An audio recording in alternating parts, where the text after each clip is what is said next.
खूप दिवसापासून मी सोशल मीडियावर पंढरी फार्मचे व्हिडिओ आणि त्यांचं टेक्निक बघत होतो, पण आज प्रत्यक्ष अनुभवण्याचा किंवा बघण्याचा योग आला आणि ते बघून मला खूप समाधान वाटतंय का त्यांची जी टेक्निक आहे ही नक्कीच शेतकऱ्यांना दिशादर्शक आणि मार्गदर्शक ठरेल. आमच्याकडे कसं प्रत्येक झाडाला तार, बांबू, ते खुंट रोवणे आणि छाटणीची वेळ, बार धरण्याची जी वेळ आहे यात आणि या तुमच्या टेक्निकमध्ये खूप मोठा बदल आहे. आणि आमच्याकडे जो अवास्तव खर्च होतो त्या खर्चाला फाटा देऊन तुमची ही जी पद्धत आहे ही खूप कमी खर्चिक आणि उत्कृष्ट आहे.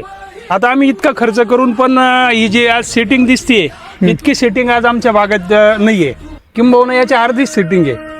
आणि हे बघून आणि ऐकून खूप समाधान वाटलंय का आपण उगाच अवास्तव शेतीमध्ये खर्च करतोय आणि त्या प्रमाणात आपल्याला उत्पन्न भेटत नाहीये. आणि आजकाल होतं काय की शेतकरी अवास्तव खर्च खूप करतोय आणि त्याला अपेक्षित उत्पन्न न मिळाल्यामुळं नैराश्य असू द्या किंवा कर्जबाजारीपणा असू द्या, या गोष्टी आज शेतकऱ्यांच्या जीवनात घडत आहे.